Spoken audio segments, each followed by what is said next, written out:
Good day YouTubers, how you all going? My name's Wilfred, West Wilfred's PC World, Lakeside Cottage in Locksport, Victoria, Australia. Today's date is the 25th of the 2nd, 2015, and it's, say 6 past 10 in the morning. And we're going to go for a quick drive. Just want to test this, see if that would work and how long this would actually stay on for, but I've got to get a bracket for this, I think.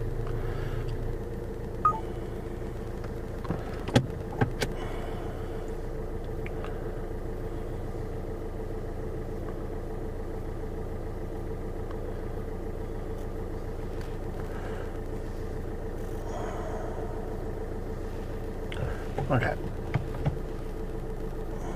Just children in detention and the latest developments in the Triggs case. He's been speaking to Fran Kelly. Let's have a listen to what he had to say. It's on RM Breakfast a little earlier in the day.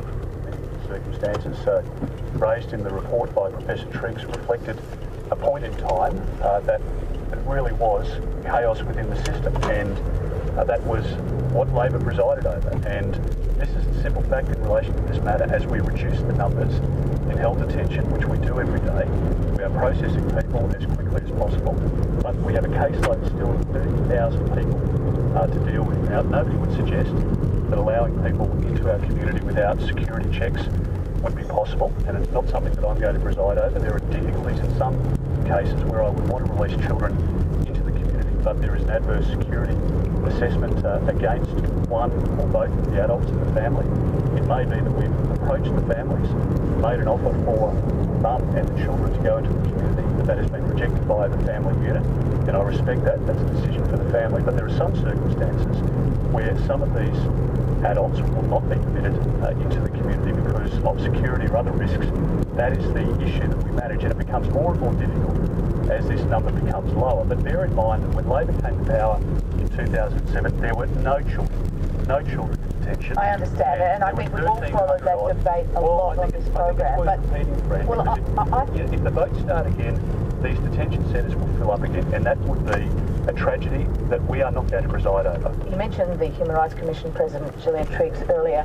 Her report, Children in Detention, claimed children at risk were at risk of assault and trauma leading to mental illness. The government's response to that report really so far has been to shoot the messenger. Have you read the Triggs report? I have, and I think there are two issues here. One is in relation to Professor Triggs and the way in which she has conducted herself in that position. That is an issue for the Attorney General to comment on.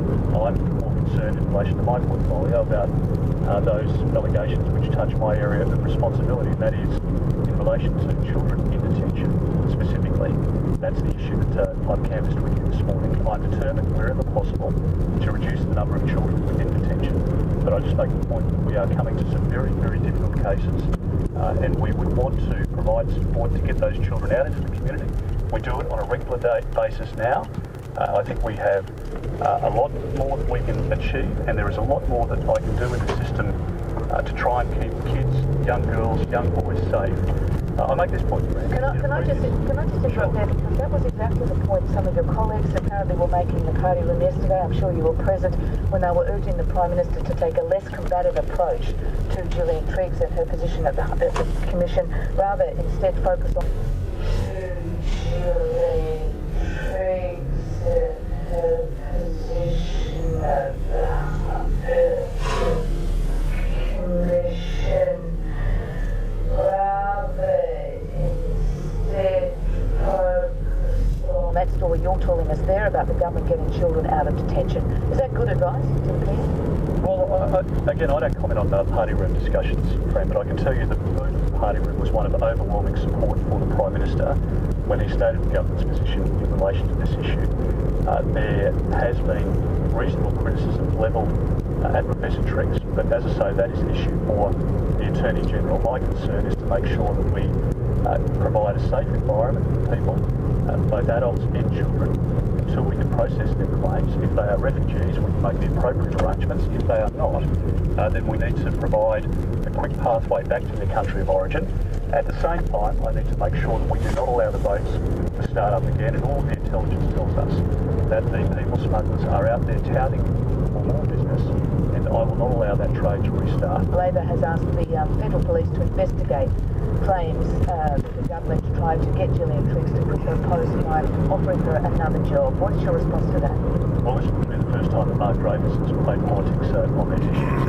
If they're referring a claim off to the police, that's fine. There's nothing in it. I think it would be an unsubstantiated political leader that Mr. Davis will wave around for his own political benefits. It's without foundation. I think Senator Graham has acted entirely appropriately. It is a very difficult issue.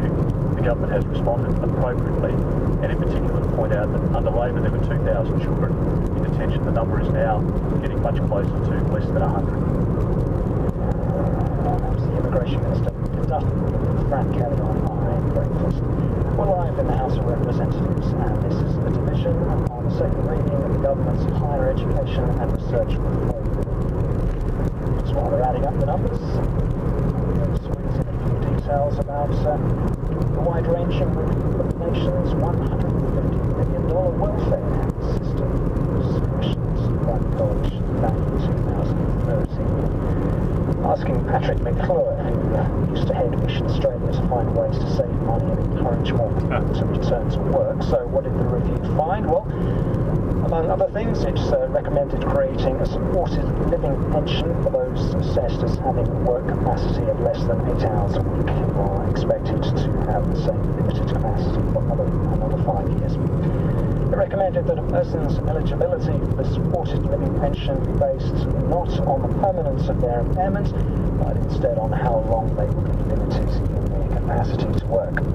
Those with a less severe disability would be on a working age payment, which would have 3 levels reflecting people's capacity to work. The upper tier would be for people with a disability and capacity to work between 8 and 14 hours a week. The middle tier would be for those with a disability and a moderate capacity to work between 15 and 29 hours a week, or those with dependent children or young people under 22.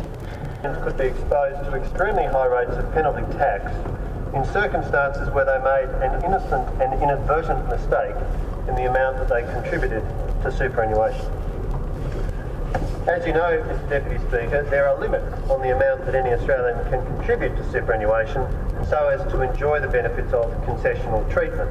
The concessional treatment, of course, being that monies which are paid into a superannuation fund are taxed at the rate of 15% rather than the individual marginal tax rate. The policy reason underlying this concessional treatment is to encourage people to make provision for their own retirement through building up a significant superannuation balance, and in turn that means that they are not reliant or not entirely reliant on a government-funded pension. Now, the important point is that the concessional tax treatment is only available up to the concessional contributions cap, which in 2014-15 is $30,000 for those under the age of 50 and $35,000 for those 50 and above. But in previous years, under the Rudd-Gillard-Rudd government, was $25,000. And the position was that individuals were taxed on any superannuation contribution in excess of their cap as at the top marginal tax rate. And the combined effect of a number of provisions under the law as it previously stood was that the total tax that could be applied to some breaches was as high as 93%. This was an exceptionally punitive rate of tax, and it could apply in circumstances where an Australian made an innocent error. Let me describe a number of ways in which it was possible for people to innocently find themselves in a position where they were exposed to this very high tax rate. One scenario would be that a person was salary sacrificing a large amount of money into their superannuation fund and made a calculation error as to the amount that they were able to contribute without detracting the excess contributions tax. Another scenario was that an employer could make additional contributions to the employer's superannuation fund in ignorance of other contributions made by the employee, and the combination of the two sets of contributions could potentially trigger the excess contributions tax. Another scenario was one where a person had a windfall and made an error by contributing too much of that to superannuation without realising the consequences that may follow. Or another scenario, and one that occurs not infrequently, is that Australians make a decision in terms of contributing to superannuation in reliance on advice from a financial advisor or accountant, and it's possible for people to receive bad advice. So if you make a contribution which exceeds the limits and you end up, through a range of circumstances that I'll describe shortly, being in this position of facing marginal tax as high as 93%, you could find yourself in that position not because of any conscious decision you'd made, but because you acted in reliance on advice, and it turned out that the advice was flawed. Now, the particular scenario where you could end up under the law as it previously facing a marginal tax rate as high as 93% was that if you made a contribution and you exceeded the cap, which, as I've said, used to be $25,000, then the position used to be that you were then exposed to the excess concessional contributions tax of a particular bill. This is Bernie Ripoll. Laws Amendment 2014 Measures number 7 bill, because it does go to some very important issues around taxation and superannuation, and does continue on the good work that Labor did in terms of repairing some inadvertent clauses that meant that some people were being taxed at a higher rate than otherwise they should have been. So it's good to see that that work continued.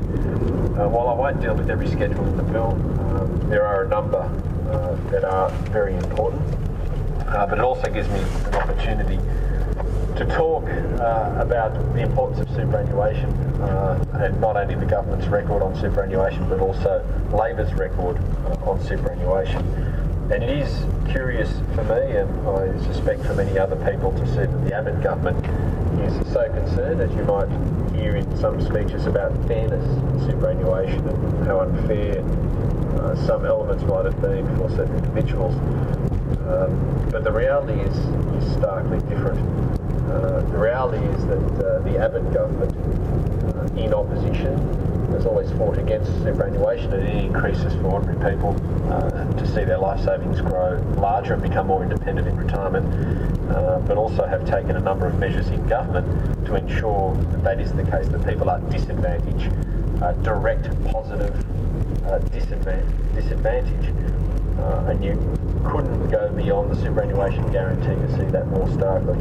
So the superannuation guarantee, which is currently at 9.5%, albeit though the government has opposed this at every step, and have worked very hard, the Abode government, I've got to say, worked very hard in this particular area to make sure that it is delayed for as long as possible, that increase from 9 that Labor started to 12%. And this is a great shame, because if we're going to talk about fairness and equity, and if we're going to talk about sustainability, if we're going to talk about ensuring that people are as independent as possible in retirement, then the superannuation guarantee is the best method that we have for ensuring that happens, and an increase from 9% to 12% is the way that we can continue to make sure that that actually happens. And while we talk about sustainability, we should also consider sustainability in terms of people's independence in retirement. And so the Liberals announced their first delay as part of the original MRRT repeal bill, the delay of that increase from 9 to 12, which means now that as part of a deal with the Palmer United Party, the Liberals have made a third delay, meaning the full 12% won't be reached until the 1st of July in 2025. A long, long way away. And any good person looking at the superannuation system would look at the cost to individual people and what that means to their retirement savings and retirement future. But I do have to say that...